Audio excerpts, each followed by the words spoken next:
O planeta Terra é único. Um imenso globo de rocha com quase 40 mil quilômetros de perímetro. É um refúgio. Com 1/3 de terra, 2/3 de água e atmosfera rica em oxigênio, é o único lar de criaturas vivas conhecido no universo. Mas este oásis azul e verde nem sempre foi tão acolhedor. O planeta tem cicatrizes de um passado traumático. Um passado de condições extremas e de catástrofes espetaculares. Em um período de quase 5 bilhões de anos, ele foi mudando de feição. Um mundo de fogo, um mundo de gelo, de mares violentos e céus venenosos. As formas de vida que hoje vemos são os felizes sobreviventes de uma longa série de extinções em massa. Nestes últimos 200 anos, os cientistas vêm explorando o planeta e desvendando seus segredos. As notáveis descobertas que fizeram levaram-nos a contar uma história maravilhosa. A história de como nasceu nosso planeta. Como nasceu nosso planeta.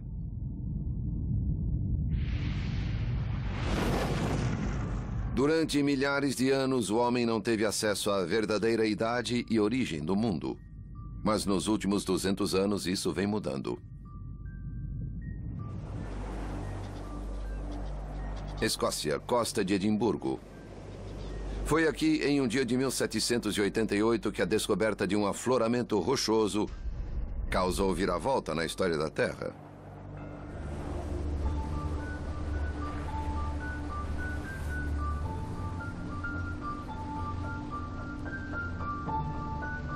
O geólogo Geoffrey Bolton foi visitar Siccar Point, onde essa descoberta foi feita por um agricultor letrado, de nome James Hutton.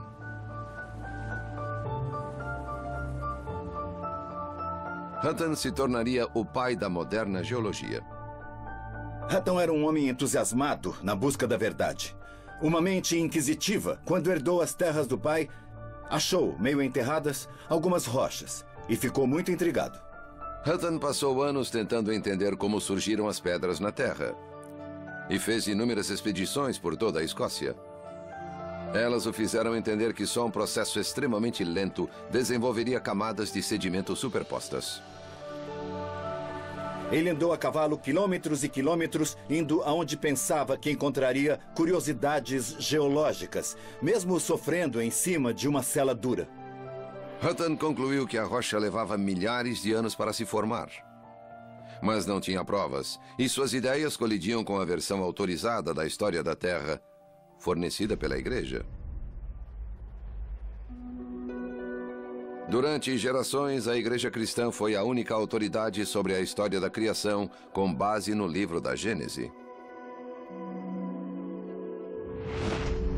Usando a genealogia bíblica, as autoridades religiosas diziam que sabiam a idade exata da própria Terra. O arcebispo Ussher, no século XVII, calculou que a Terra tinha 6.000 anos de idade e ainda acrescentou que ela foi criada em 14 de outubro durante a tarde. Hutton tinha a convicção de que a Terra era muito mais velha. Quando suas explorações o conduziram até Siccar Point em 1788, ele encontrou finalmente a prova que buscava na estranha formação das rochas.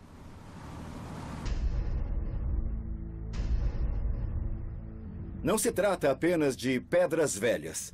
São rochas muito especiais. E elas são especiais por causa da história que Hutton contava sobre elas. Aqui, algumas formações rochosas estão perpendiculares ao solo. Ele sabia que estas pedras jaziam horizontais no leito do mar. Devem ter sido enterradas a grande profundidade para recristalizar. Depois, os movimentos fizeram com que ficassem de pé. Elas foram partidas e depois, finalmente, foram empurradas para a tona. Ele entendeu que isso não levaria centenas de anos, nem milhares de anos, mas muitos milhões de anos. A descoberta de Hutton foi uma viravolta. Desse dia em diante, era a rocha e não as escrituras que seriam guia fidedigno ao passado distante. Nos 2 séculos seguintes, o estudo das rochas no mundo todo levaria à estonteante revelação de que este planeta verde e azul fez uma jornada impressionante. Uma jornada que começou em um mundo de fogo.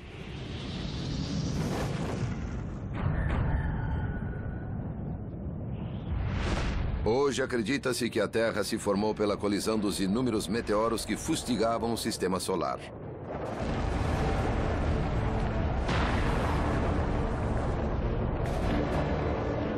Nessa era, a superfície era um oceano de rocha fundida com quilômetros de profundidade.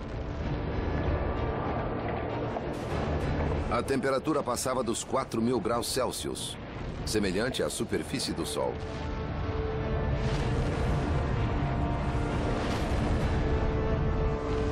Enormes meteoritos choviam sobre a Terra, fustigando-a incansavelmente.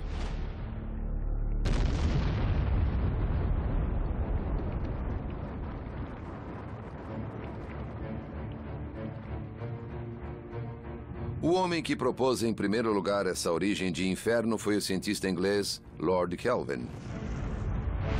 Conhecedor da termodinâmica, Kelvin acreditava que a Terra continuava a esfriar lentamente. O fogo do interior do planeta, visível em erupções vulcânicas, sugeriu-lhe que um dia a Terra fora toda de lava.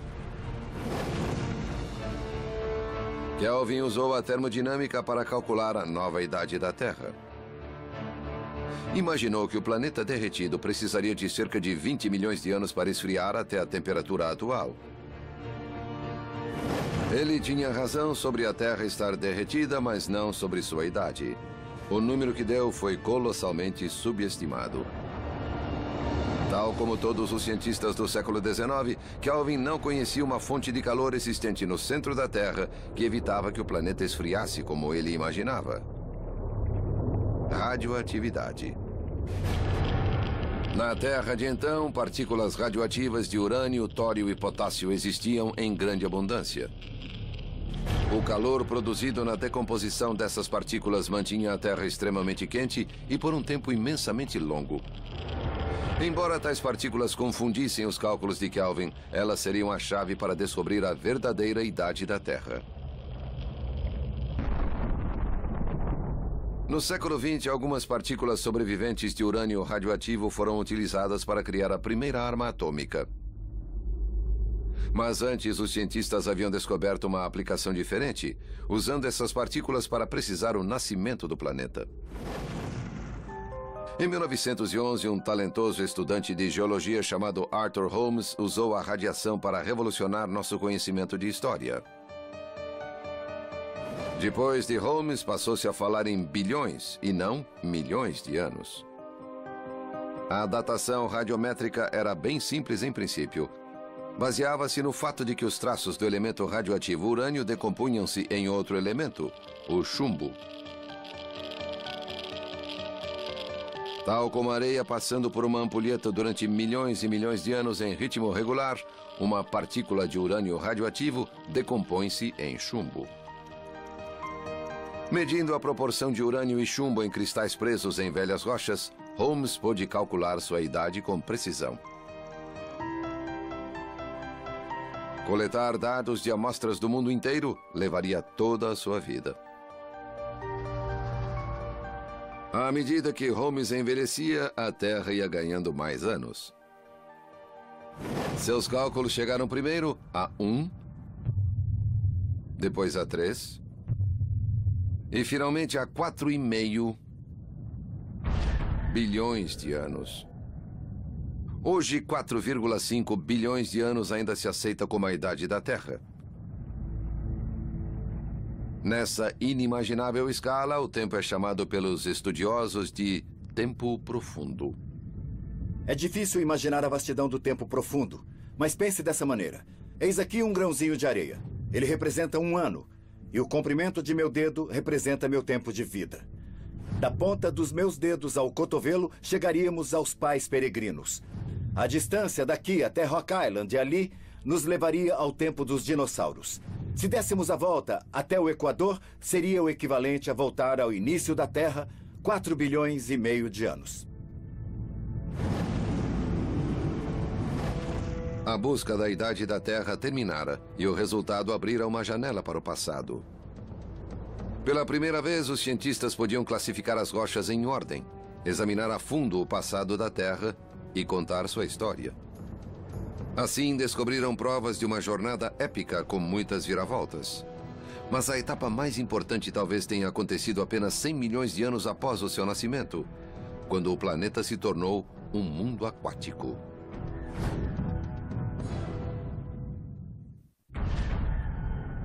Quatro bilhões e meio de anos atrás, a Terra se formara pela colisão de milhares de meteoros no emergente sistema solar. A temperatura era tão alta que a superfície da Terra era um oceano de lava.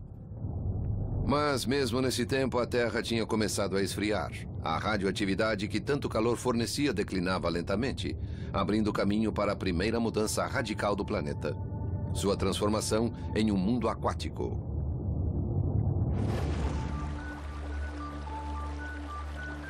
Montes Warburton, África do Sul. Essa remota região abriga algumas das mais antigas rochas da Terra.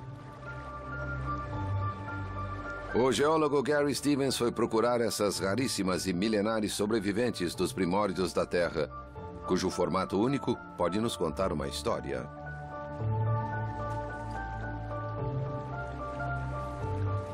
Esta área da geologia sul-africana, na zona leste de Apolomonga, é essencial para entendermos o processo inicial da Terra.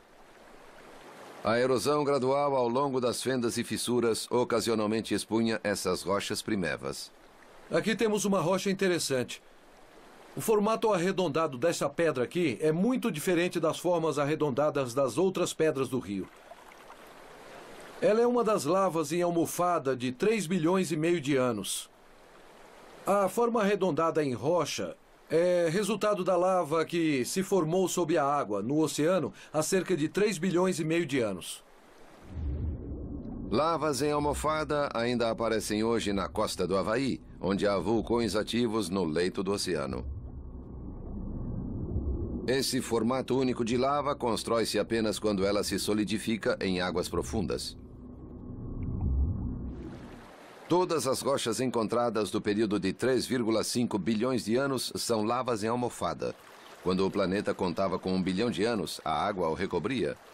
Mas os geólogos acreditam que já havia água muito tempo antes. 4,4 bilhões de anos atrás, a Terra tinha 100 milhões de anos.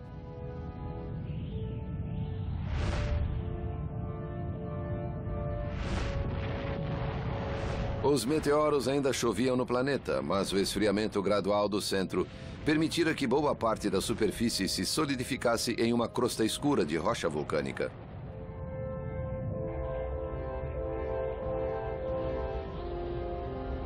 Mesmo nesse estágio primário, a água já se formava na superfície.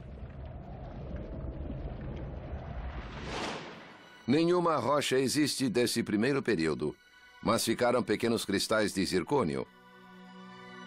O zircônio com urânio é um dos cristais que ajudam a datar a Terra. Mas esses cristais também podem reter a marca de moléculas de água. Tais marcas encontram-se nos zircônios mais antigos. Mas a origem da água no planeta permanece um mistério. À medida que a Terra esfriava, as rochas da superfície exalavam toneladas de dióxido de carbono. Muito vapor de água se formava nesse processo. Mas alguns acreditam que não seria suficiente para cobrir a Terra. As rochas, o material que se acumulou para formar a Terra seria muito seco, bastante próximo do Sol. Temos esse problema, que é entender onde o mundo conseguiu tanta água. O perito Dan Durda sustenta a teoria de que a fonte principal de água é de origem extraterrestre. A ideia hoje é que os oceanos chegaram de cima. Foram trazidos por asteroides e cometas cheios de água e gelo que açoitaram a Terra no processo de sedimentação. Tenho aqui um pedaço de meteorito. É exatamente deste material que a Terra se formou. Este pequeno meteorito contém cerca de 5% de água. E é essa água, em objetos como este, que caiu na Terra para formar os oceanos.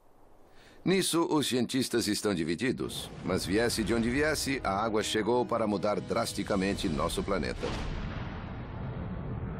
À medida que evaporava da superfície, enormes quantidades de vapor se elevaram para se unir ao dióxido de carbono na atmosfera primitiva, formando mantos espessos de nuvem.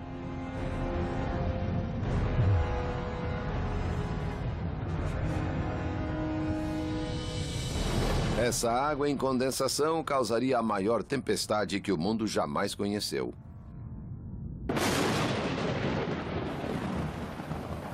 Raios coruscavam, trovões ribombavam. A chuva desabou sobre a superfície rochosa e continuou caindo.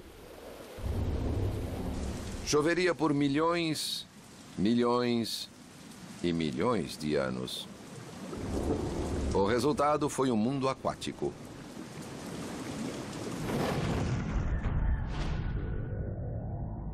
$4 bilhões de anos no passado. A Terra agora tinha meio bilhão de anos.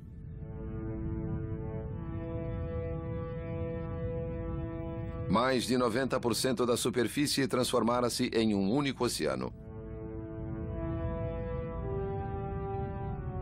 Pequenas ilhas vulcânicas brotavam das águas. O imenso mar, muito rico em ferro, ganhou acentuada cor verde-oliva. O dióxido de carbono pairava espesso no ar, avermelhando o céu. A densa atmosfera exercia pressão suficiente para esmagar um ser humano. E fazia calor. A temperatura excedia os 90 graus Celsius. Esse mundo aquático, tóxico e hostil, assim ficaria por mais meio bilhão de anos. Mas grandes transformações estavam a caminho. A contínua atividade vulcânica provocaria o surgimento dos continentes, quando criasse um tipo de rocha totalmente diferente. E nosso planeta se tornaria de granito.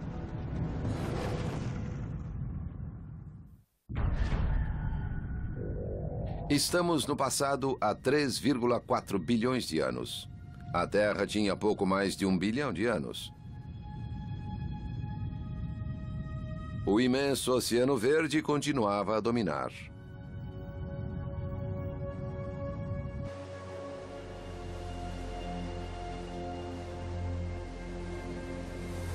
As ilhas que pontilhavam a superfície não sobreviviam à fúria das águas por muito tempo. Mas tudo isso estava prestes a mudar. A atividade vulcânica submersa recrudesceu e iria criar uma rocha mais robusta, que por sua vez seria o berço dos continentes. Em áreas esparsas do globo, os núcleos primitivos dos primeiros continentes brotaram das águas. Sul da África. O geólogo Gary Stevens veio examinar as mais antigas rochas continentais da Terra. Estas são rochas especiais. Isto é um antigo granito e ele forma o núcleo do mais velho continente do mundo. Localiza-se na área de Burburton, no sul da África. Esses afloramentos erodidos são os picos do que se conhece como o Craton Cabval, uma massa titânica de granito que subjaz no sul da África remanescente do início da Terra. Há 3 bilhões e meio de anos, o granito começou a aparecer em toda parte. A eclosão do vulcanismo fraturou a crosta da Terra abaixo do oceano, permitindo que a água, passando pelas fendas, atingisse a lava incandescente. A mistura de água superaquecida e lava basáltica gerou uma nova rocha, o granito, que se ergueu das profundezas para formar a primeira crosta continental. Por isso o granito é tão importante, ele é leve. Esta pedra, rocha granítica, tem densidade menor que esta, rocha basáltica. A diferença de densidade entre essas duas pedras é maior que a diferença de densidade entre água e ar. Esta é uma típica rocha oceânica, do mar. Esta é típica de continentes. Os continentes são leves e flutuam. A crosta oceânica é mais densa e pesada. Ela literalmente boia no manto oceânico. A crosta granítica não só é leve, como muito dura. O suficiente para suportar a força erosiva dos oceanos.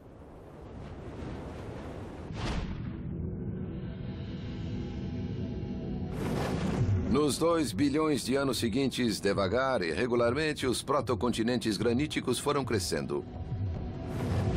Em diferentes pontos do globo apareceram crostas de granito, que um dia seriam o ponto base das massas de terra. O domínio do oceano terminara. O continente havia chegado. A lenta expansão dos protocontinentes de granito não transformaria apenas a aparência do planeta. As praias rasas trouxeram vida sob a luz do sol e ocasionaram a produção de oxigênio. Desde a chegada do primeiro oceano, acredita-se que vidas unicelulares e primitivas já tinham surgido entre as ondas, vivendo do calor produzido pelas fissuras vulcânicas submersas. Mas agora elas começaram a evoluir e a se espalhar para cima. Na costa continental surgiu então um organismo que transformaria o planeta. O estromatólito. Estromatólitos só podiam viver com a luz do sol e encheriam a atmosfera de oxigênio. Esse organismo primitivo ainda pode ser encontrado.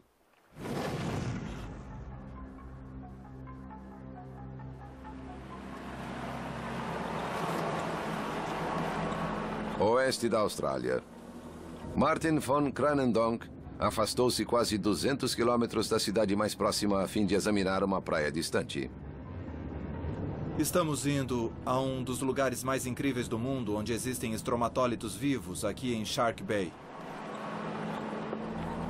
Na estreita faixa de areia de Shark Bay, uma colônia de estromatólitos pontilha as águas rasas.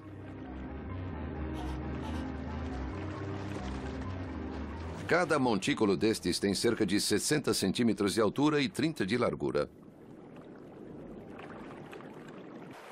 Só na década de 50, a importância de Shark Bay foi avaliada. Depois de algumas expedições aqui, o geólogo australiano Philip Playford foi o primeiro a descobrir como se formam os estromatólitos. Ele identificou uma rara alga bacteriana que formava uma fina camada na superfície. Essa alga criava os próprios montículos. Estromatólitos são feitos de finas películas de micro-organismos que constroem devagar e sempre, camada após camada, ano após ano. Usam energia da luz para se alimentar, e os dejetos produzidos precipitam-se em rocha. Outros geólogos reconheceram a importância da descoberta. O padrão visto em rochas de bilhões de anos era de fato estromatólitos fossilizados. Essa descoberta foi a centelha de uma revolução fóssil. Logo que souberam que esse tipo de estrutura era feita por organismos vivos, os cientistas mergulharam no estudo e terminaram descobrindo que a vida já ocupava o planeta Terra havia 3 bilhões e meio de anos. Esses são os ancestrais de tudo na Terra.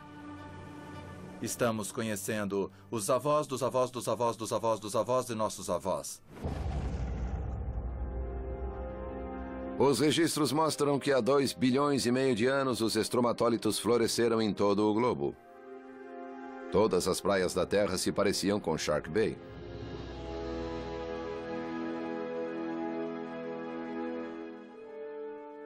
À medida que os estromatólitos povoavam as praias, enchiam a atmosfera de oxigênio. O planeta Terra no Sistema Solar é o único com atmosfera composta de grande quantidade de oxigênio. Os geocientistas acreditam que o oxigênio veio somente a partir dos estromatólitos.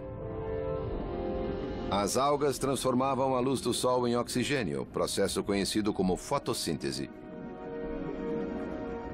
Em um período de 2 bilhões de anos, incontáveis gerações de estromatólitos bombearam trilhões e trilhões de toneladas de oxigênio. No início, o gás dissolvia-se no oceano, onde enferrujou bilhões de toneladas de ferro. Mas no fim, ele também invadiria a atmosfera e transformaria o planeta. A aparência da Terra havia se alterado totalmente. Quando o ferro deixou o oceano, este mudou de verde para azul. E quando o oxigênio subiu para a atmosfera, diluiu a espessa camada de dióxido de carbono, tornando-a clara.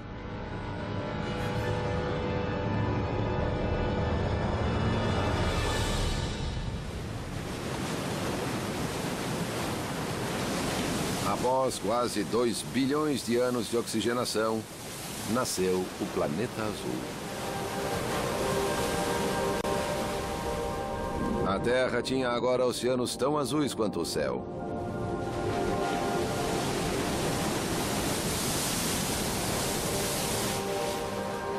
Relíquias desse período de transformação sobrevivem até hoje em grossas camadas de sedimento rico em ferro depositado no leito dos velhos oceanos.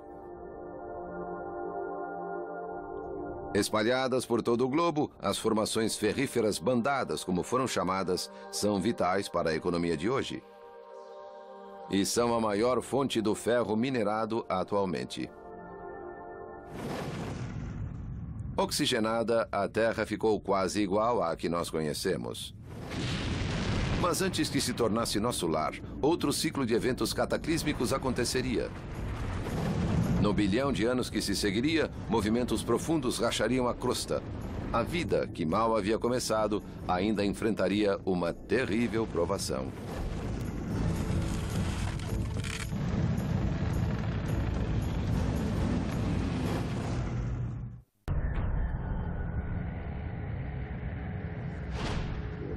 Um bilhão e meio de anos atrás, o planeta Terra tinha quase 3 bilhões de anos. Pela primeira vez em sua história, ele começava a se parecer com o planeta que nós conhecemos. O recém-chegado oxigênio tornara azuis os oceanos. E os continentes tinham crescido, cobrindo quase 1/4 da superfície. Mas a expansão não terminara.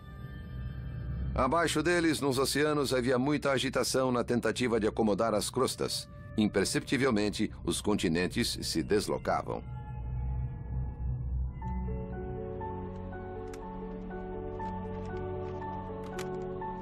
Mark McManaman é estudioso de tectônica de placas, ou o estudo do movimento continental. Até a década de 60, essa era uma ciência radical. No século XIX, no início do XX, o consenso geral era que os continentes eram fixos. Toda a geologia era local e os continentes ficavam em seus lugares. Mas tal visão gerou problemas. Um dos grandes mistérios era a posição geográfica de certos fósseis. Trilobitas são como este à esquerda, do gênero Paradoxides. Os Paradoxides eram verdadeiros paradoxos, criaturas de água doce de curiosa distribuição. Esse trilobita existe na parte leste da América e também na Inglaterra, do outro lado do Oceano Atlântico. O primeiro Paradoxide de água doce não poderia atravessar um vasto oceano de sal.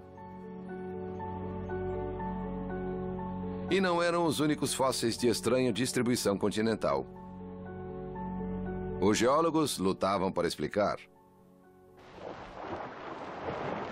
Em 1912, uma teoria radical surgiu na Groenlândia e lançou as bases da tectônica de placas, sacudindo a ciência até as fundações. A teoria foi exposta por um cientista alemão, Alfred Wegener, um homem que passara parte da vida gerenciando pesquisas atmosféricas na gelada Groenlândia. Mas Wegener sempre foi fascinado pelo paradoxo dos fósseis. E de repente anunciou que a resposta estava diante de todos. Desde que surgiram mapas mais precisos, crianças e estudantes já diziam que o formato da costa leste da América do Sul e da costa oeste da África se encaixavam. Isso nunca foi levado a sério pelos mestres, que diziam que era só uma coincidência. Quanta criança não se sentiu desapontada ouvindo que estava errada? Wegener propôs que os continentes estiveram de fato unidos, tendo posteriormente se separado. Suas observações na Groenlândia tinham-no convencido de que a deriva continental existia. A inspiração dele foi meteorológica. Talvez tenha visto banquisas desmoronando e fez o que chamamos de analogia científica com as rochas sólidas do planeta. Poucos geólogos, porém, aceitaram a teoria de um simples meteorologista. Houve total rejeição ao que Wegener postulava. Imaginem um continente gigantesco navegar pelos oceanos e atravessar sozinho metade do globo. Durante toda a vida, Wegener lutou para conseguir provas dessa teoria, mas suas tentativas acabaram levando-o para a morte. Em 1930, sua última expedição à Groenlândia terminou em tragédia, quando ele se perdeu em uma nevasca. Numa situação dessas, em uma geleira, é difícil achar o caminho. Estando separado do acampamento e dos companheiros da expedição, ele se perdeu e morreu congelado. Wegener morrera, mas a teoria da deriva continental está bem viva.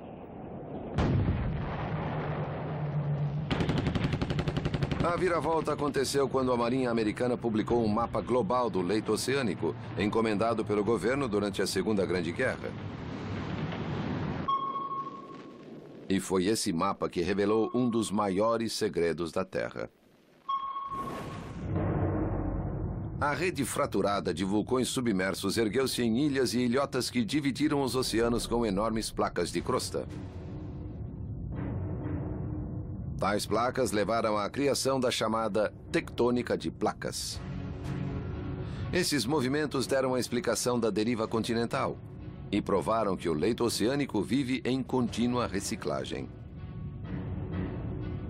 A tectônica de placas baseia-se totalmente na destruição do antigo e na criação do novo. Muito abaixo da superfície da água, a rocha encontra-se em contínuo movimento circular, acompanhando correntes quentes convectivas geradas no seio do planeta. Onde tais correntes se erguem, formam-se fissuras, e as placas são empurradas enquanto o novo manto de água ocupa seu lugar. Quando as correntes voltam para baixo, arrastam consigo parte das águas que entram em revolução. À medida que o manto oceânico se move, os continentes o acompanham. O manto oceânico arrasta o continente consigo. O processo lembra um elevador ou uma esteira rolante.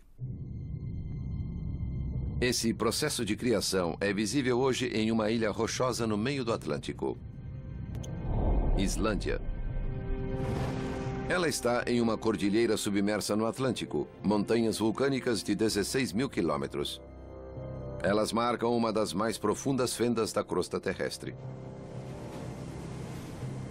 A Islândia é, de fato, o pico dessa cadeia. É como um grande vulcão achatado na ponta. O sismólogo Paul Einarsson é perito em vulcanismo nessa ilha remota. Um vulcanismo que está ajudando o Atlântico a se expandir.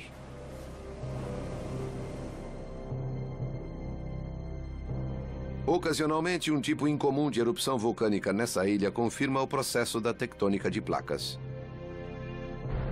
A erupção de fissura. Ela forma uma muralha de fogo. Pode atingir 40 quilômetros de extensão e expelir lava a dezenas de metros de altura. As pessoas têm medo, sim. Respeitam os vulcões.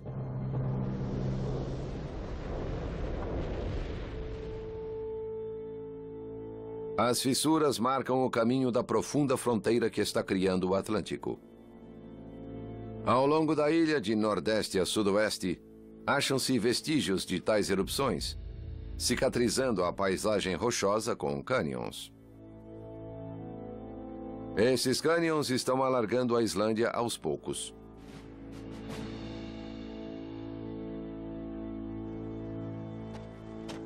Em sua base, nova crosta vai sendo criada, empurrando a Europa para mais longe da América.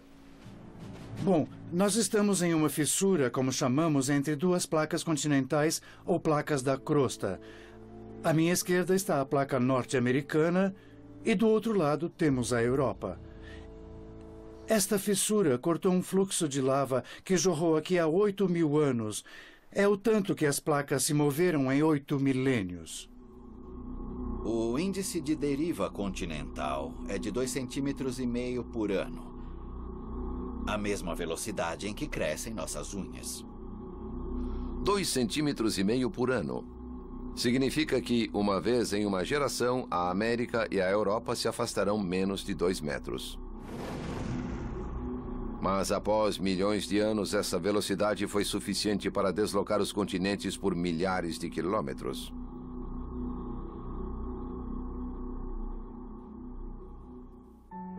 Com a tectônica de placas servindo-lhe de guia, o geólogo Mark McManaman reconstruiu a épica história do movimento continental.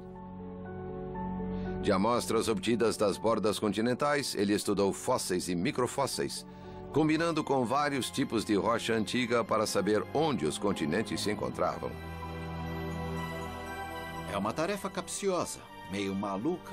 Você junta as peças e precisa estudar qualquer pista possível, qualquer marca diferente, até conseguir juntar uma margem continental a outra.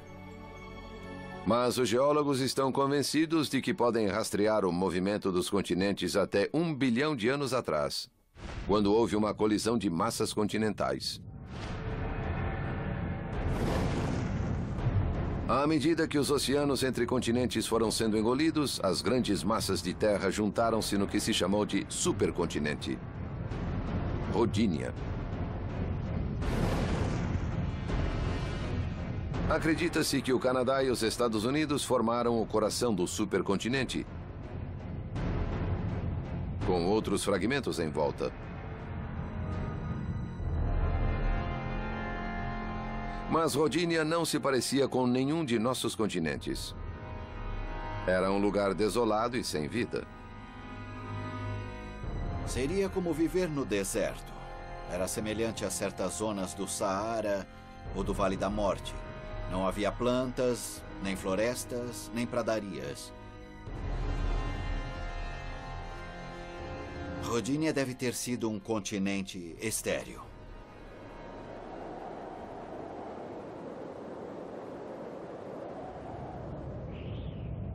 Rodinia pode ter sido estéril, mas produziu forte efeito na vida marinha emergente. Nas águas oxigenadas, formas primitivas de vida floresciam ao lado dos estromatólitos. Mas o continente causaria um choque nessa vida.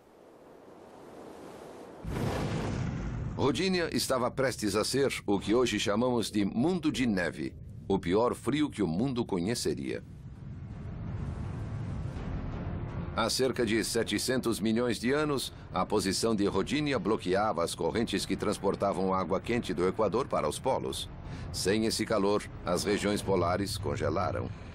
O gelo resultante refletia para longe os raios de sol, e num catastrófico efeito de bola de neve, a temperatura caiu ainda mais. E o gelo avançou para invadir a Terra.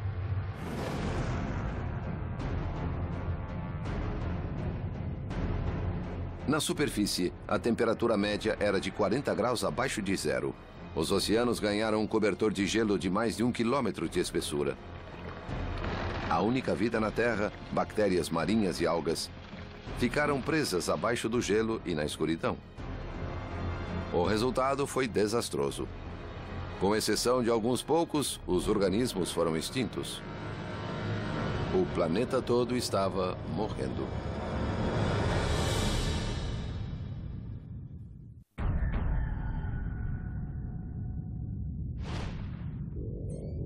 $650 milhões de anos atrás.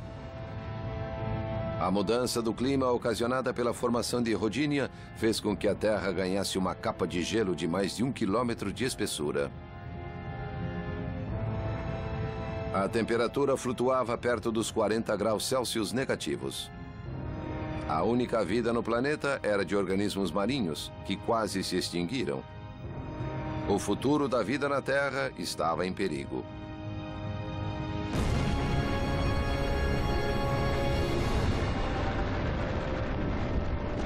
Mas sob a capa de gelo, o supercontinente se agitava. Violentas erupções vulcânicas começaram a dividir Rodinia. O acúmulo de intenso calor na base do supercontinente foi o que o fez se dividir. Era como pôr um cobertor sobre a Terra. O calor assim gerado em seu interior acumulava-se sob o cobertor.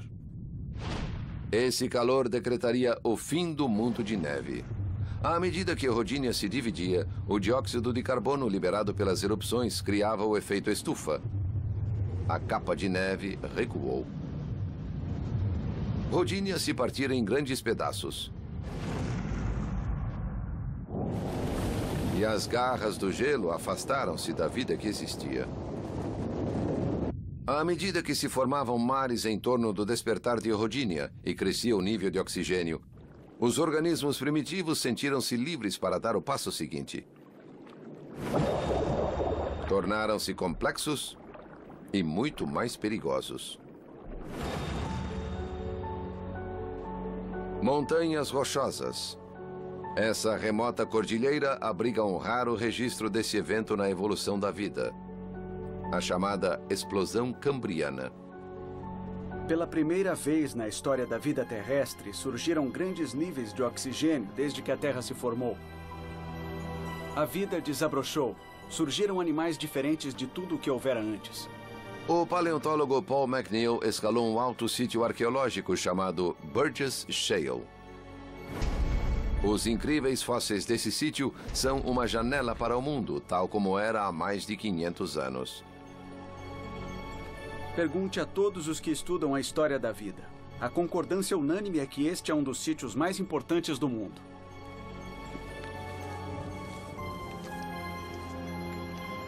O homem que descobriu Burgess Shale foi um americano, Charles Walcott, o presidente do Instituto Smithsonian. Esse caçador fanático de fósseis, que nasceu na pobreza, conheceu o sonho americano. Armado apenas com o diploma do ginásio, foi abrindo caminho até o pico da comunidade científica.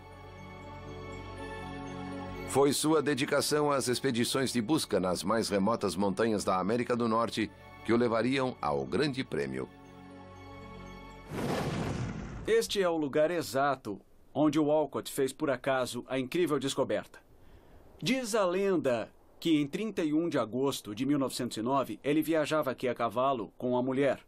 Numa tempestade de neve, de repente uma grande pedra deslizou bloqueando o caminho.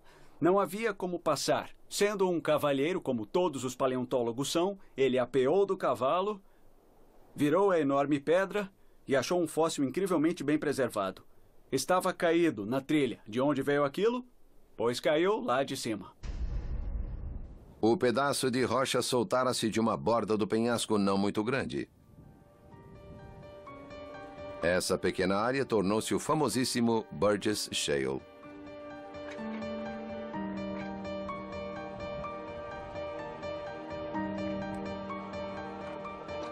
Walcott, com a ajuda da família, extraiu dali mais de 60 mil fósseis.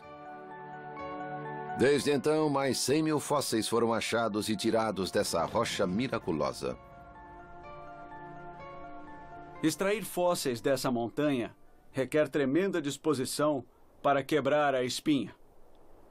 Mas também é gratificante porque quando você fende a rocha, não sabe o que vai encontrar. Muitas vezes não encontra nada, mas de vez em quando acha um bichinho que nunca foi visto e que resolveu aparecer depois de 500 milhões de anos. Os milhares de fósseis encontrados em Burgess Shale revelam que há 500 milhões de anos a vida explodiu com estonteante diversidade e complexidade. O estado desses fósseis é realmente incrível. Estão preservados nas 3 dimensões. Podemos examinar de todos os lados. Ver os órgãos internos, remover órgãos, estudar o trato digestivo. A preservação é fantástica. Veja, está se soltando. E aí está uma peça. Temos aqui um Anomalocaris. Eles tinham 1 metro de comprimento. Por isso eram os T-Rex cambrianos.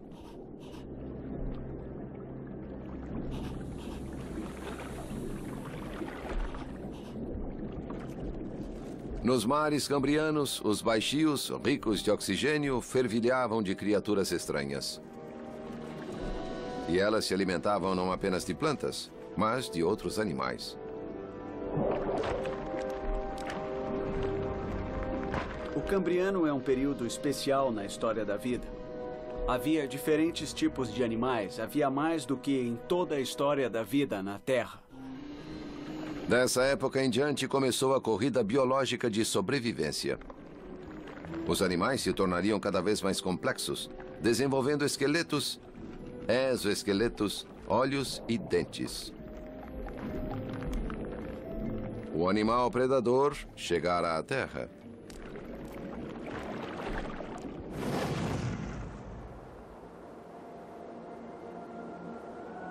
O alto nível de oxigênio que dera início à explosão de vida no mar também causou a modificação final na atmosfera.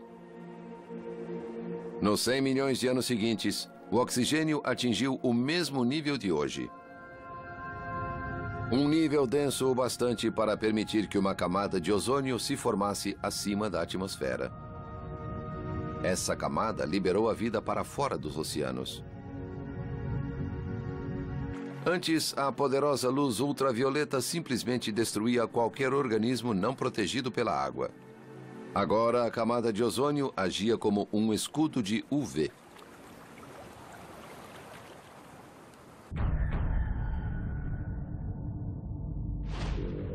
Há 400 milhões de anos atrás, a Terra tinha mais de 4 bilhões de anos. Nos 100 milhões de anos seguintes, os continentes mais uma vez se aproximariam. E dessa vez, graças ao escudo de ozônio, a vida pôde deixar os oceanos e conquistar a Terra. O planeta Terra tornara-se um mundo de pântanos tropicais. Geórgia, Estados Unidos. Pântano de Okefenokee. O Okefenokee é o que considero uma cópia, ou melhor, uma analogia moderna, por ser bem semelhante aos pântanos que existiram na Terra no passado. Fred Rich é estudioso de pântanos pré-históricos. Geólogos como ele acreditam que este pântano se assemelha aos da superfície dos continentes há 300 milhões de anos, no período conhecido como Carbonífero. O período carbonífero foi diferente porque foi o primeiro na história da Terra em que grandes plantas ocuparam sua superfície. Tinham 12, 15, 20 metros de altura. Criavam matas densas, com espetacular dossel, e também com uma atmosfera úmida de selva que era uma coisa inteiramente nova na face da Terra. Esse grande Pantanal dominou a Terra por 60 milhões de anos.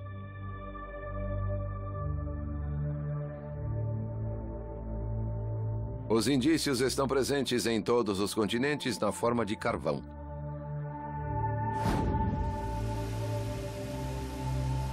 O carvão que usamos como combustível formou-se de matéria vegetal acumulada durante milhões de anos. Matéria que existiu na maioria há menos de 300 milhões de anos.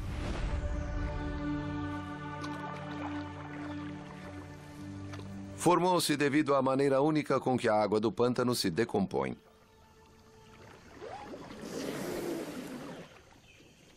Okefenokee vem da língua nativa norte-americana e significa país da terra que treme. Não é fácil andar no pântano, porque o fundo é formado por restos de plantas encharcadas. A água doce evita que a vegetação se decomponha, permitindo que ela se acumule com o tempo. Aqui embaixo existe um solo bem diferente do que existe no seu quintal. O solo que vemos aqui é a vegetação que se acumulou no último ano, talvez nos últimos 5 anos.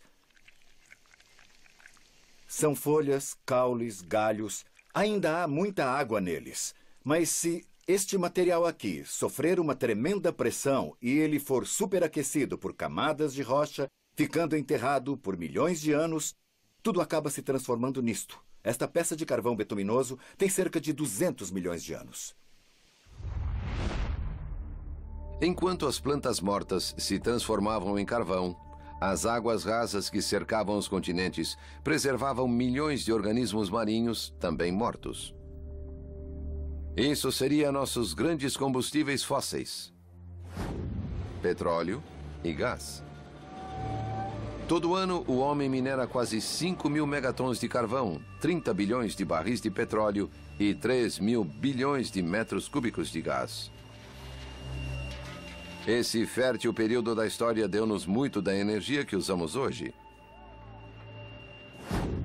Sem ela, a Revolução Industrial talvez não tivesse acontecido. Não só as plantas fincaram raízes na Terra há 300 milhões de anos. À medida que o tempo passava, surgiram enormes insetos.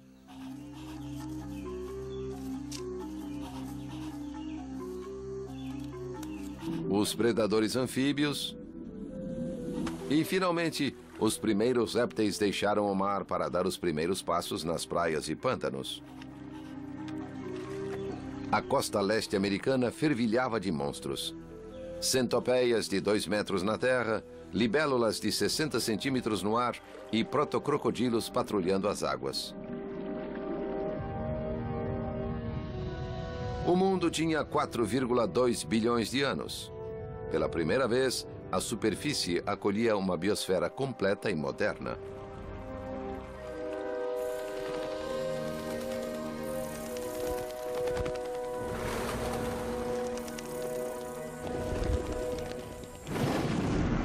Mas essas novas formas de vida iriam conhecer o inferno na Terra. As forças da natureza testariam cruelmente a resistência das novas criaturas. Violentas erupções vulcânicas causariam a maior extinção em massa de toda a história do planeta.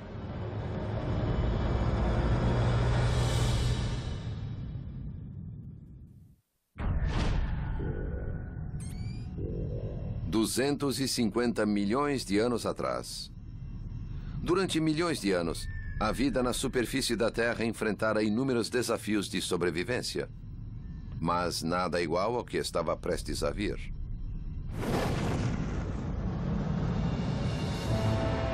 Na zona que hoje chamamos de Sibéria, a crosta terrestre tornou-se um lamaçal vulcânico. O motivo foi uma rara erupção de pluma no manto terrestre.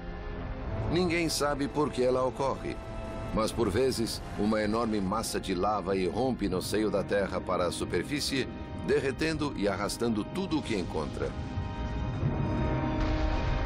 Essas erupções continuaram por mais de 1 milhão de anos e liberaram milhões de quilômetros cúbicos de rocha fundida, o suficiente para soterrar a América moderna em uma camada de 300 metros de altura. Nuvens de gás venenoso espalharam-se e escureceram o globo todo.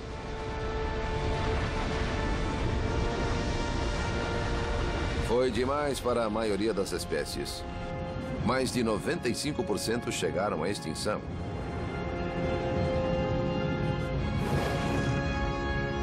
Foi o evento mais cataclísmico que o planeta conheceu.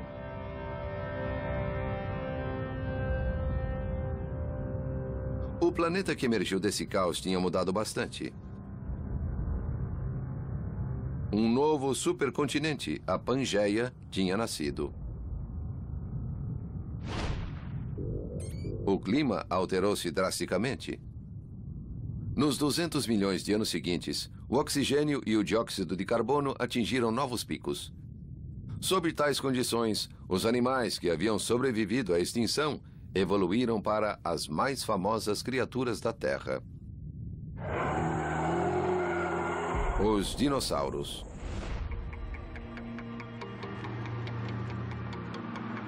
Utah, Estados Unidos. O paleontólogo Rhys Barrick é caçador de dinossauros. Neste esquecido canto do oeste americano, as rochas contêm muitos de seus ossos.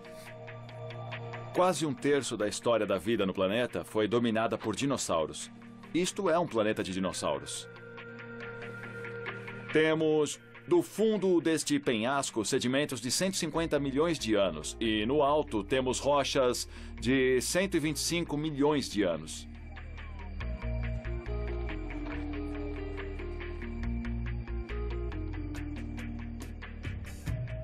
Como vai indo, Barbie? Muito bem. Achou alguma coisa? Pedras e fragmentos interessantes. Já é um bom começo. Comparados com criaturas modernas, os dinossauros eram gigantes. O mamífero de hoje é, em média, menor que um cachorro. O dinossauro, em média, era maior que um urso pardo.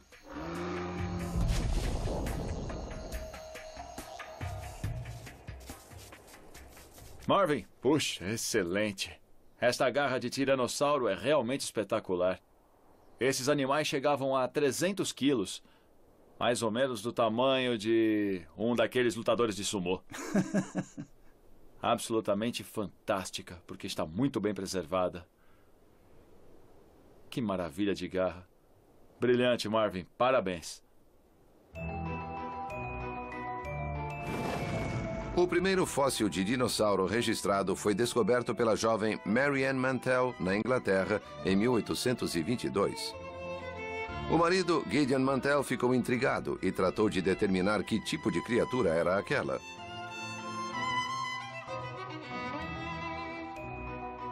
Ele nunca vira nada parecido.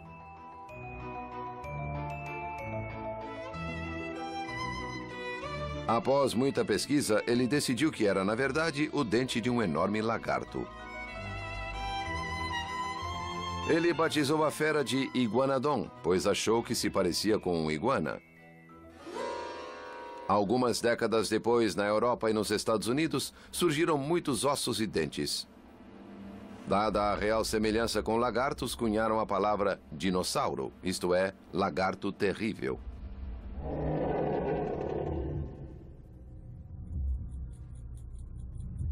Mas muitos paleontólogos acreditam que uma das razões de os dinossauros serem tão grandes é que não tinham sangue frio como os lagartos de hoje. Tinham sangue quente.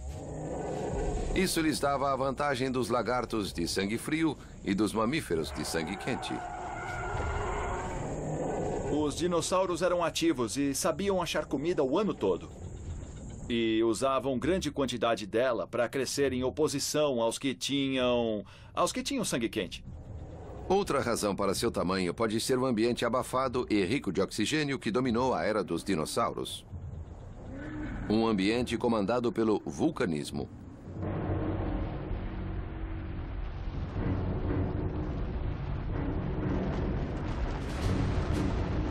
Começando há cerca de 180 milhões de anos, um grande surto de atividade vulcânica dividiu o supercontinente. Os fragmentos continentais iniciaram a longa jornada até ocupar a posição que ocupam hoje. América do Norte, América do Sul, África e Europa. Cada um seguiu seu caminho. O supercontinente Pangeia já não existia. Cada um dos novos continentes levaram consigo dinossauros. E o clima vulcânico, abafado e úmido, servia-lhes bem. Mas o aquecimento global foi crescendo. Os níveis de CO2 aumentaram mais de 500% e a temperatura disparou. A Terra era uma imensa estufa. Enormes florestas tropicais espalharam-se pelos continentes. A crescente quantidade de trópicos significava a existência de muita vegetação. Havia comida bastante para os dinossauros. Assim, eles não só se especializaram em vários tipos de vegetais, como também ficaram extremamente grandes. Muitos cientistas acreditam que, evoluindo por milhões de anos nesse mundo quente e rico de oxigênio, os dinossauros de sangue quente alcançaram aquele tamanho enorme. Então, os dinossauros teriam sido a resposta biológica a um planeta de superatividade vulcânica. Mas o tamanho não os salvaria do que estava por vir. Seu tempo na Terra terminaria com uma repentina e insustentável devastação.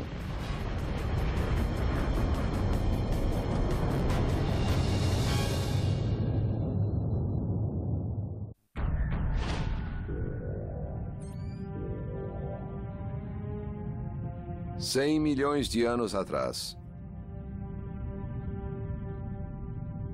Nosso planeta achava-se dominado por dinossauros.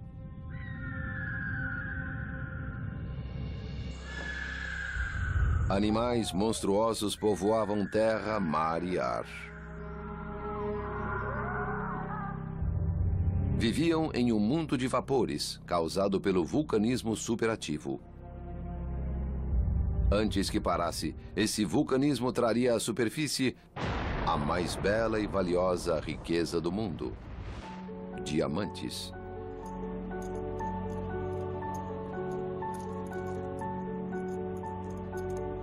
Kimberley, África do Sul. Jock Roby é geólogo-chefe da De Beers, a maior companhia de diamantes do mundo. O diamante é a forma que o carbono assume sob alta pressão. Este é um cristal típico de 8 lados chamado octaedro. Sem lapidar, vale $2.000 por quilate. Lapidado, de certo alcançaria $80.000. Durante milênios, os diamantes foram encontrados no mundo todo em bancos de areia fluviais, mas sua fonte parecia um mistério.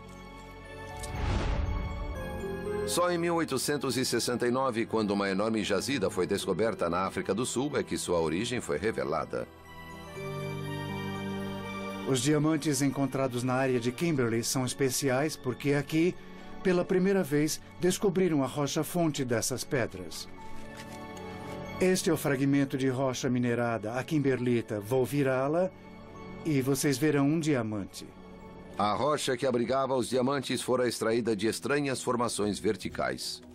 Os mineradores foram escavando e descobriram que os diamantes ficavam contidos em um pedaço de rocha semelhante a uma casquinha de sorvete, larga na superfície, de cor amarela e afunilando em ponta para baixo.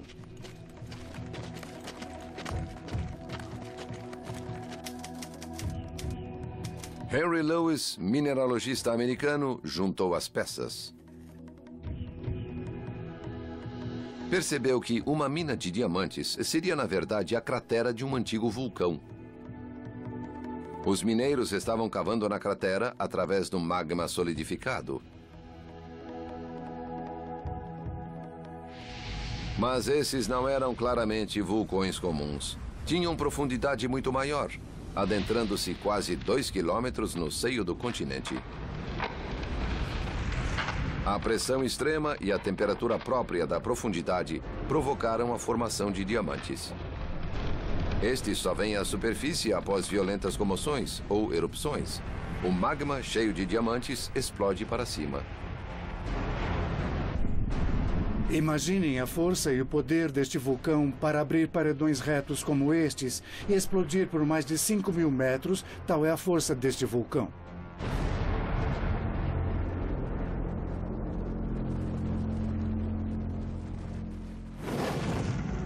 Quando o continente Pangeia se dividiu há mais de 100 milhões de anos, o enorme cataclismo provocou violentas erupções. E já que divisões continentais são raras, também são raros os diamantes que elas trazem à superfície.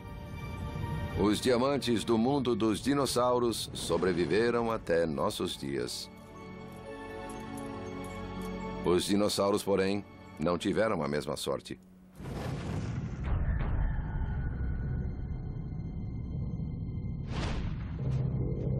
65 milhões de anos atrás.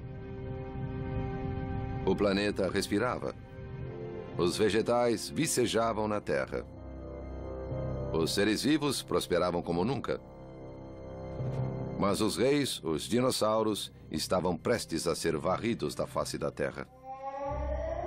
Ossos de dinossauros são achados continuamente em todas as camadas sedimentares, na faixa de 230 milhões de anos até 65 milhões de anos atrás, e simplesmente desaparecem.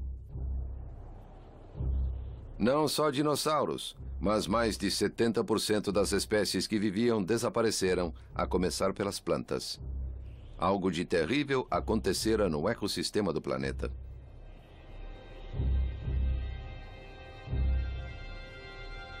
Essa extinção em massa permaneceu um mistério para gerações de paleontólogos. Mas já deixou de ser mistério. Colorado, Estados Unidos. Dan Durda veio colher amostras de uma camada sedimentar de exatos 65 milhões de anos. Os cientistas acreditavam que a resposta estava nela. Para Durda, essa rocha indica que os dinossauros pereceram em uma repentina catástrofe astronômica. Os dinossauros e 75% das plantas e animais que viviam com eles. Isto aqui é o seu túmulo. Esta fina camada de argila é a prova cabal de uma catástrofe final na história da vida no planeta. A prova existente nessa rocha é a presença de enorme quantidade de um elemento raro, irídio. A notável concentração de irídio foi descoberta por acaso em 1980 por dois cientistas, pai e filho, Luiz e Walter Álvares.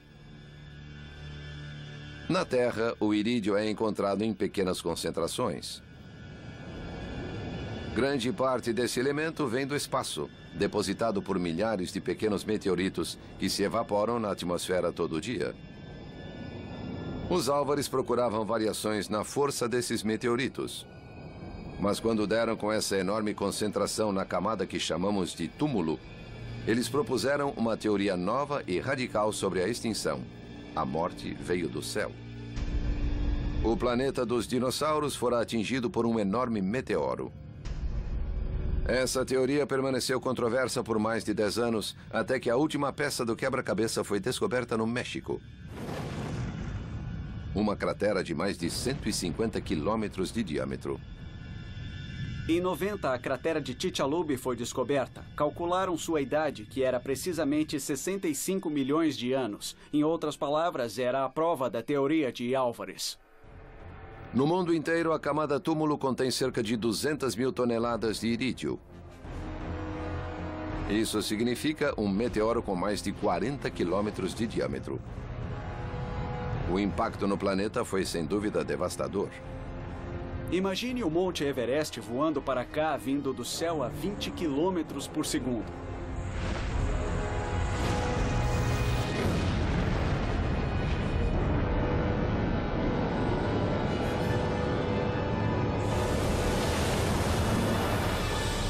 Milhares de quilômetros cúbicos da crosta terrestre foram pulverizados, removidos, atirados para cima da Terra e voltaram devagar como pó, assentando-se na superfície como uma camada fina de pó e escombros. Mas o meteoro não foi a única causa da destruição. Na Índia, há rios de lava solidificada, tão espessa que templos e casas foram nela escavados. Essa lava é o resultado de uma erupção maciça que ocorreu ao mesmo tempo em que o meteoro caiu. Embora não fosse tão extensa como as erupções da Sibéria, essa lava da Índia poderia soterrar a América numa camada de 200 metros. As grandes nuvens de poeira tóxica certamente contribuíram para a grande extinção. Há 65 milhões de anos, o impacto do meteoro e as erupções vulcânicas foram fatais. A combinação dessas duas catástrofes foi o dobre fúnebre para os dinossauros.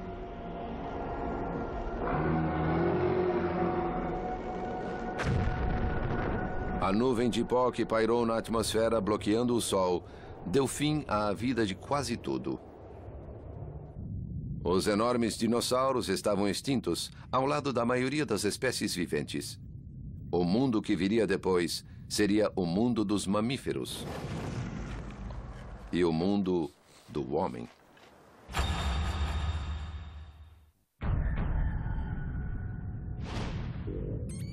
$50 milhões de anos atrás. A vida voltava lentamente após a cataclísmica extinção dos dinossauros. A Terra já tinha mais de 4,4 bilhões de anos. Mas só agora os primeiros mamíferos, nossos ancestrais, começaram a florescer. Muito antes do homem, os continentes continuaram a se deslocar, colidindo uns com os outros. Lentamente, a superfície começou a ficar familiar. A tectônica de placas e a erosão criaram as paisagens que conhecemos hoje.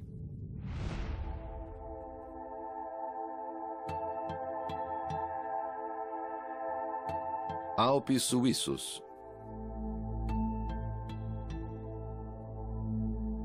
Algumas cadeias podem ser explicadas pela erupção vulcânica da rocha mais profunda.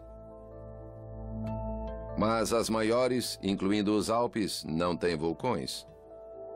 Parecem ter se elevado das planícies por artes da mágica. Essa cordilheira atravessa a Europa e chega a quase 5.000 metros acima do mar. Como essa enorme massa de rocha subiu tão alto?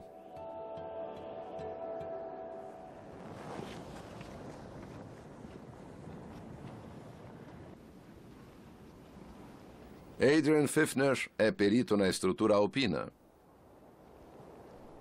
E sabe a resposta? A cena que vemos agora é o resultado da colisão de dois continentes, o continente africano e o europeu.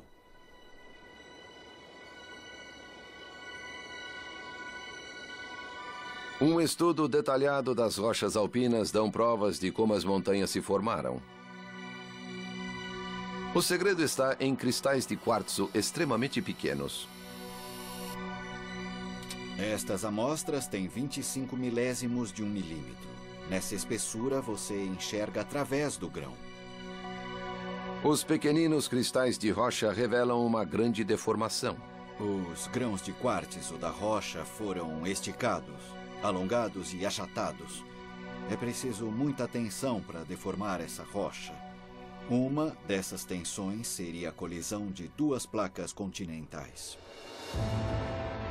Nos últimos 45 milhões de anos, à medida que os continentes se moviam, a placa africana e suas subplacas chocaram-se com a Europa.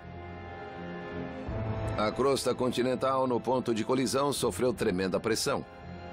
E a rocha foi entortada e retorcida. Imagine que minhas mãos são duas placas que espremem a rocha entre si. Veja que parte do material escapa para cima e forma uma pequena cadeia de montanhas. As dobras retorcidas de rocha ficaram expostas enquanto as montanhas lentamente eram espremidas para cima cada vez mais. Um famoso monte alpino mostra com clareza a colisão das placas africana e europeia. O Matterhorn. O Monte Matterhorn é filho dos dois continentes. O impressionante sobre esse monte é que a pirâmide do topo é um pedaço da África, mas fica na Europa.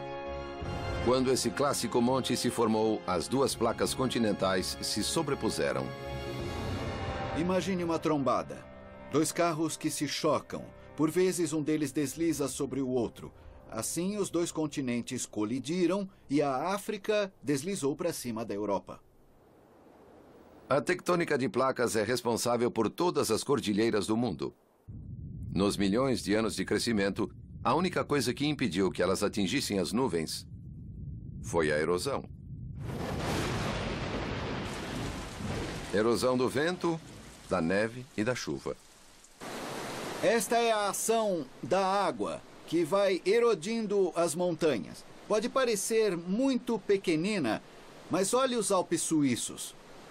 50 milhões de toneladas são erodidas a cada ano. Isso corresponde a uma montanha de 1.000 metros de altura desaparecendo a cada ano.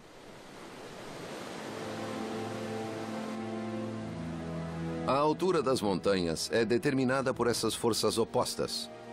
Para cima e erosão, mudando-as por frações de centímetro para mais ou para menos a cada ano. Mas o movimento tectônico e a erosão pela água também criam o oposto da montanha. Dependendo das condições, a superfície pode ser recortada e, às vezes, espetacularmente.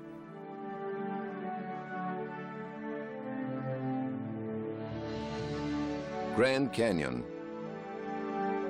Quase 2 quilômetros de profundidade.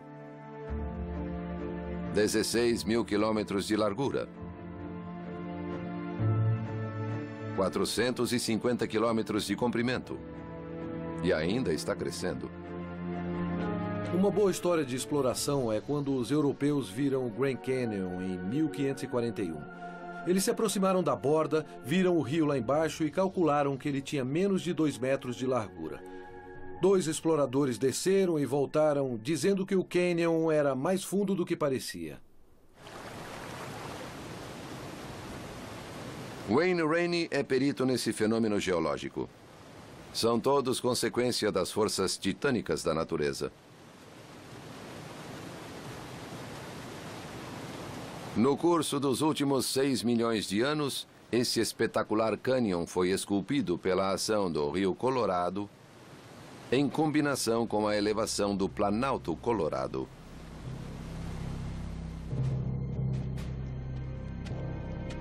O processo da tectônica de placas tem empurrado todo o Planalto para cima.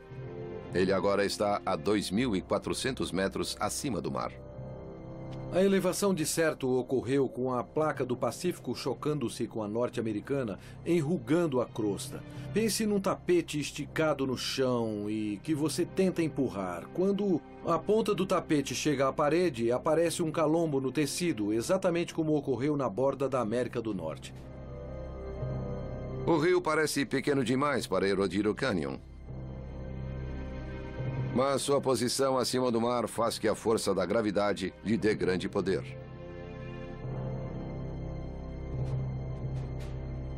Basta olhar para grandes rios como o Amazonas ou o Mississippi. Tem muito mais volume de água que o Colorado.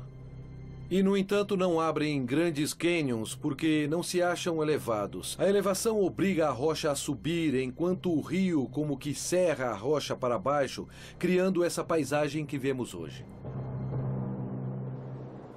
A tectônica de placas, combinada com a erosão, esculpiram belas paisagens em nosso planeta. Em geral, os picos mais altos e irregulares, bem como os cânions mais profundos, são estruturas muito jovens, formadas nos últimos 50 milhões de anos. Mas o toque final foi dado por uma força da natureza ainda maior. Há 2 milhões de anos, no leste da África, os ancestrais do homem moderno davam os primeiros passos na Terra. Ao mesmo tempo, vindas do Polo Norte, enormes geleiras começaram a avançar. A Terra agora iria entrar na Era do Gelo.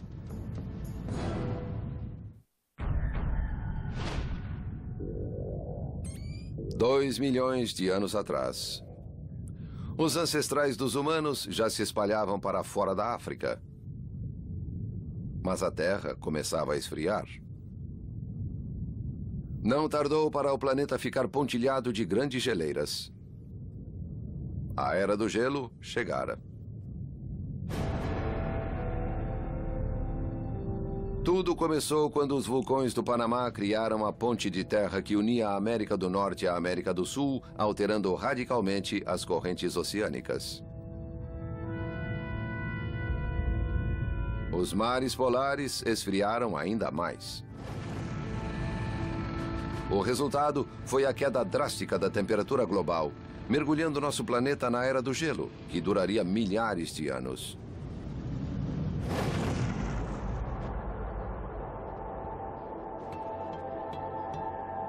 Islândia. Glaciar de Longjoku. Nas partes mais frias e altas do planeta, o gelo ainda é soberano.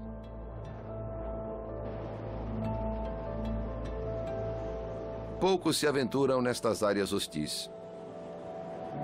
Mas o climatólogo Finnur Paulson trava batalhas regulares contra o frio. Quando trabalho no campo de gelo, as condições são bastante ruins. Fora faz 30 graus Celsius abaixo de zero. Gosto de trabalhar nessas condições. A dificuldade é sempre um bom desafio. Finnur criou um registro do crescimento do gelo. No momento, ele tem mais de 900 quilômetros quadrados, o tamanho de Nova York. Embora pareça parado, na verdade ele está em contínuo movimento. A geleira se forma inicialmente por avalanches de montanhas. O gelo, compactado, é arrastado pela força da gravidade. As geleiras se deslocam em câmera lenta. Pense no gelo como um punhado de material macio, como pasta de dente. Ela escorre. Se você formar um monte de pasta de dente em um prato, ele começa a escorrer bem devagar e acaba escapando pelas bordas. Finur e sua equipe verificam regularmente o crescimento do gelo.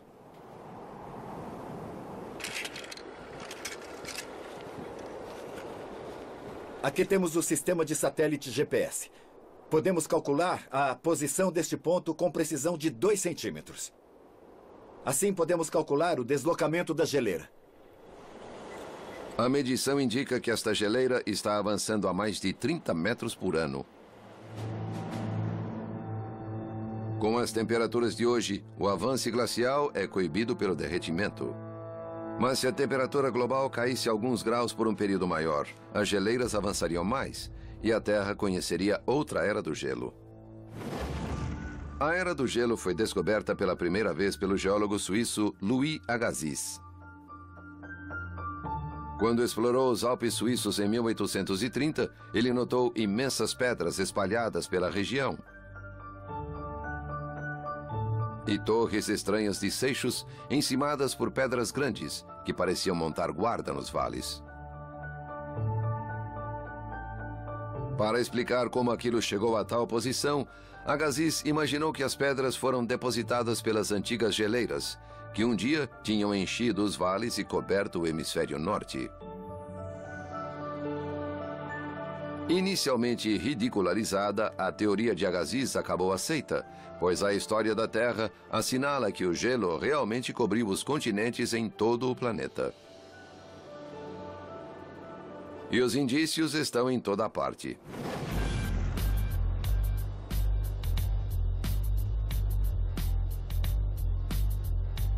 Central Park, Nova York. Este oásis verde no centro de Manhattan mostra a estrutura rochosa da ilha. Muitos afloramentos encontráveis contêm pegadas de geleiras.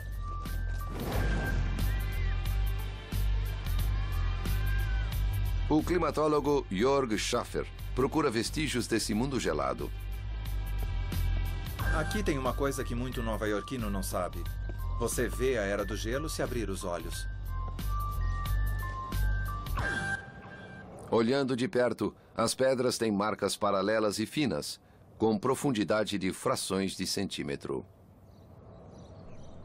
Este ponto aqui onde estou é um dos mais impressionantes, pois prova que a Era do Gelo esteve aqui em Nova York.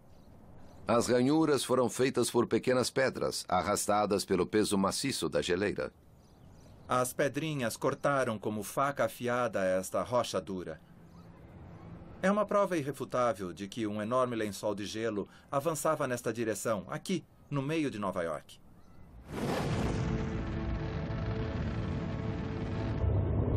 A geleira que invadiu Nova York era imensa.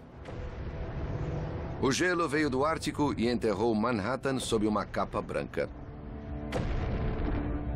Para dar uma ideia da espessura do lençol de gelo nesta área, devia ter pelo menos 2 vezes a altura total do famoso Empire State Building.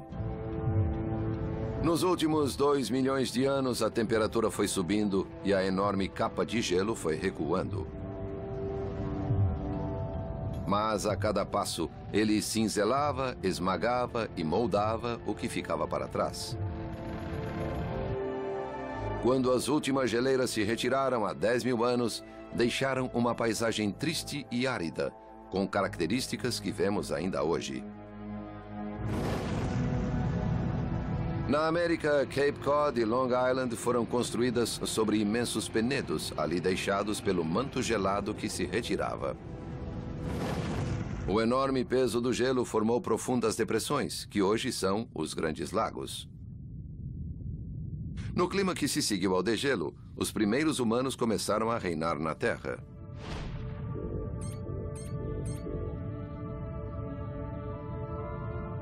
Nesse breve período, uma fração de 1% da história da Terra, a história inteira da civilização humana se desenvolveu. A engenhosidade humana remodelou nosso planeta. De nossa perspectiva, o que alcançamos foi arrebatador. Mas continuaremos a sobreviver e prosperar? O homem, com a tecnologia, dominou o planeta de modo mais completo do que qualquer animal de nossa história da vida. Mas nós o fizemos por um período muito curto e ainda temos muito a percorrer. Nos últimos 4,5 bilhões de anos, a Terra fez uma jornada épica e assombrosa. No curso de sua existência, o ambiente do planeta sofreu transformações drásticas. E desde a chegada da vida, tais transformações determinaram os organismos que sobreviveriam e os que seriam exterminados. Se esse passado turbulento servir de modelo, a vida e o homem vão enfrentar outras duras batalhas, enquanto o planeta continuar em sua trilha de eternas mudanças. A vida depende totalmente da Terra. O que a Terra nos dá é nosso motivo de vida. É difícil separar totalmente os processos de geologia e os processos de vida.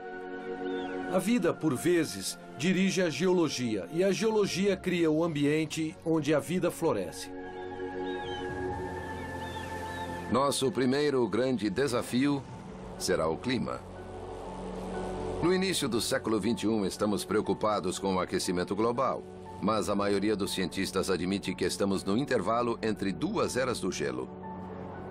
Nossa civilização ocorreu em um breve período quente de 10 mil anos. Esse calor foi essencial para nós. De certo, não foi por acaso que a civilização se desenvolveu nesse período, pois o clima foi muito favorável para que nossa espécie pudesse florescer.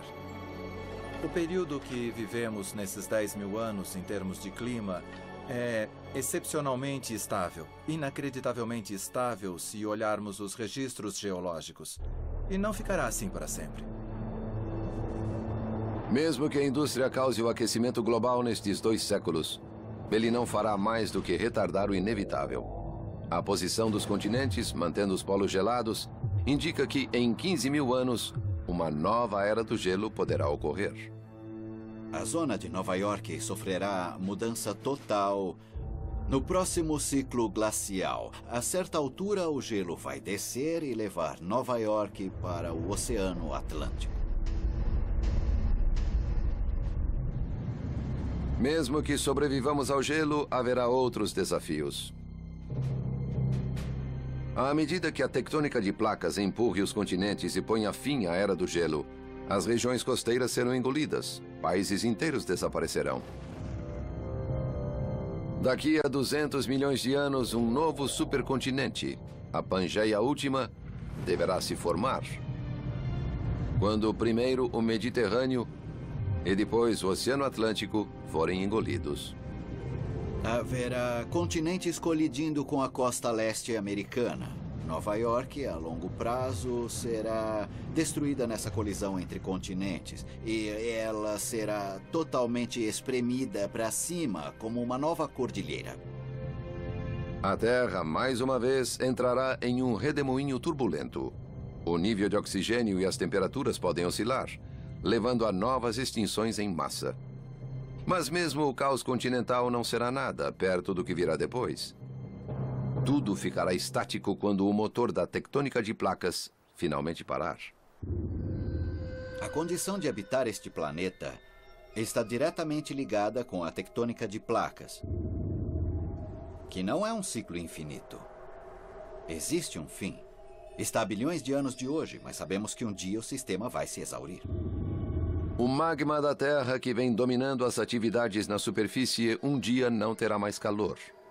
A história do planeta Terra chegará ao fim. Sem o coração de fogo, a Terra terá o mesmo fim que teve o planeta Marte. A atmosfera e os oceanos entrarão em colapso, e a superfície será um deserto seco e sem vida. O planeta estará morto.